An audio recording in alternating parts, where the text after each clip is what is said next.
Assalamualaikum warahmatullahi wabarakatuh. Bismillahirrahmanirrahim. Alhamdulillahirabbil alamin.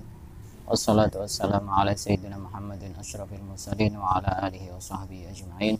Amma ba'du. Ini yang saya hormati semua santriwan santriwati Pondok Pesantren Al-Ma'arif Mindanao, dan yang kami hormati Gus Kanzul Firdaus. Semoga Allah memanjangkan usianya, semoga Allah memberikan kesehatan baginya, amin amin ya rabbal alamin. Para santri dan santriwati yang dirahmati dan dimuliakan oleh Allah, menuntut ilmu itu sudah kita ketahui bersama bahwa hukumnya adalah wajib.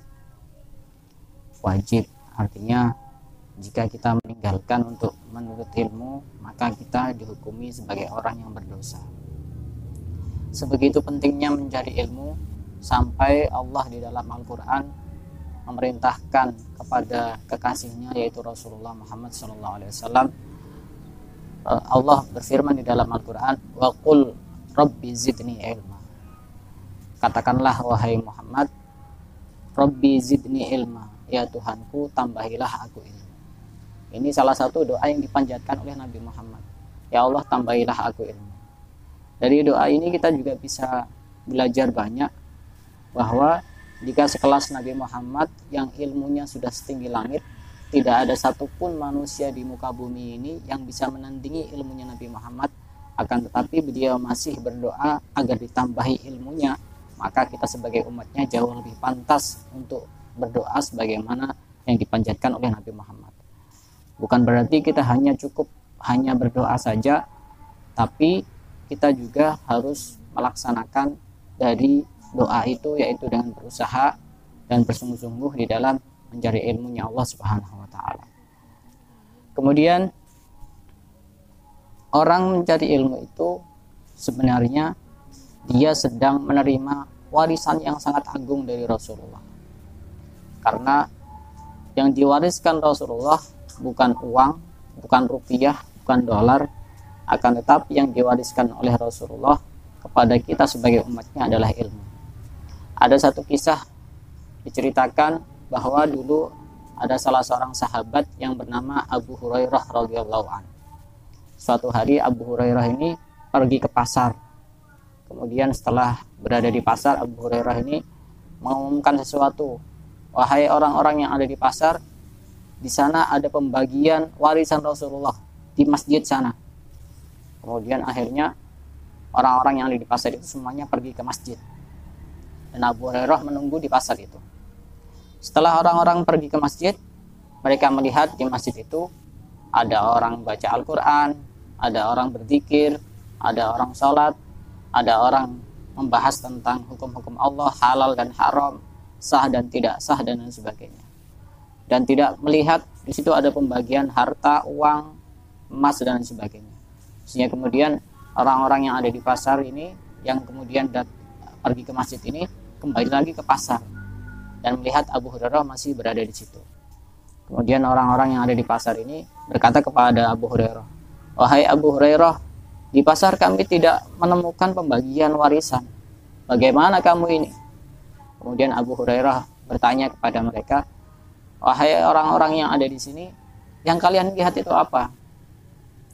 Yang kami lihat hanya ada orang sholat, ada orang berzikir, ada orang membahas tentang hukum-hukum Allah, halal dan haram, dan sebagainya. Kemudian Abu Hurairah berkata kepada mereka, celaka kalian, sungguh sangat celaka kalian. Apakah kalian tidak tahu bahwa Rasulullah Shallallahu Alaihi Wasallam pernah bersabda dalam salah satu hadisnya, innal anbiya lam yuwaritsu dinaron wala dirhaman wa innama warasul ilma. Sesungguhnya para nabi tidak mewariskan dinar dan dirham, akan tetapi mereka para nabi itu mewariskan ilmu. Sehingga orang yang sedang belajar, orang yang sedang mengaji, orang yang sedang mondok itu sama dengan dia sedang menerima pembagian warisan dari Rasulullah. Sungguh sangat mulia sekali orang yang menerima pembagian warisan dari Rasulullah. Karena jika misalnya kita menerima sesuatu warisan dari seorang presiden misalnya, betapa mulianya kita karena kita mendapatkan warisan dari seorang presiden. Lalu bayangkan jika yang kita terima adalah warisan dari manusia yang paling mulia, yaitu Rasulullah.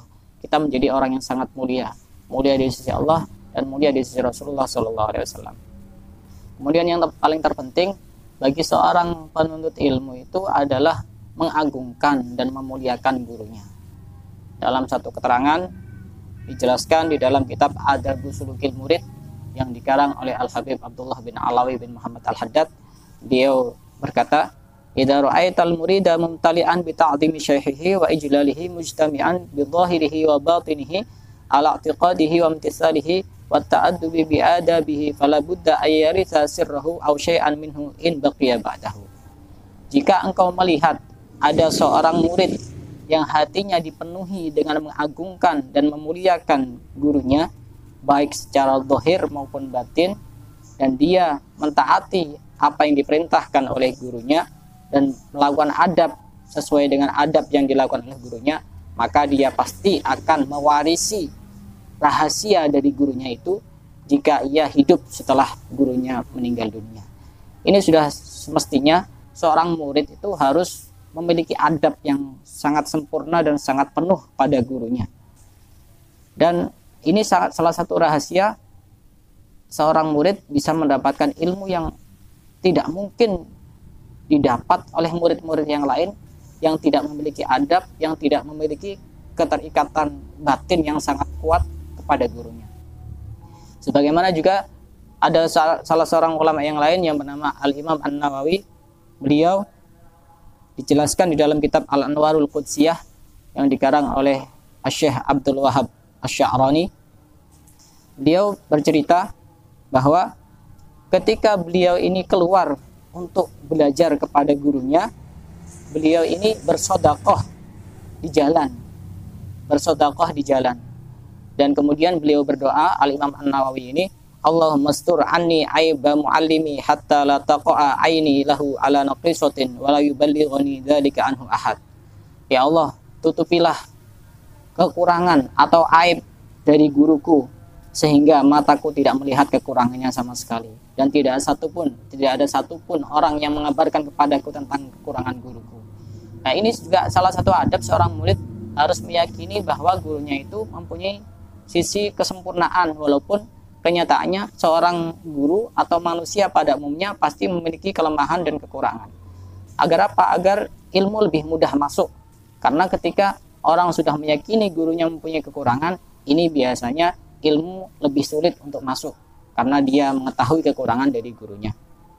Dan kemudian untuk membantu seorang penuntut ilmu, pencari ilmu, agar ilmunya ini lebih mudah dihafal, lebih mudah dipahami, dan lebih mudah untuk dicerna, maka ada salah seorang ulama yang memberikan amalan seperti dijelaskan di dalam kitab Al-Manhajus Syawi yang dikarang oleh Al-Habib Zain bin Ibrahim bin Sumit, juga di dalam kitab Al-Atiyah Al-Haniyah yang dikarang oleh Al-Habib Ali bin Hasan bin Abdullah Al-Attas.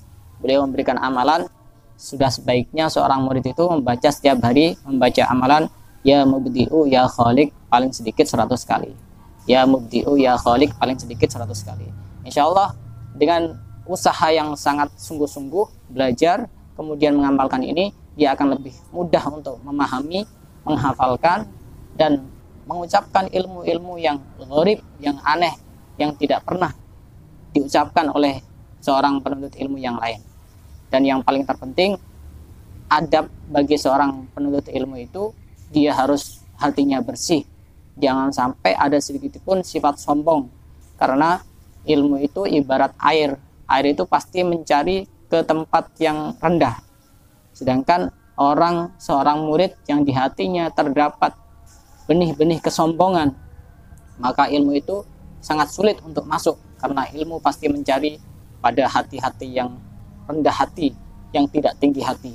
Dan semoga sebagaimana Allah mempertemukan kita di sini, Allah juga mempertemukan kita di surga bersama pemimpin ahli surga, yaitu Kanjeng Nabi Muhammad sallallahu alaihi wasallam. Amin amin ya rabbal alamin. Wallahu a'lam bishawab. Wassalamualaikum warahmatullahi wabarakatuh.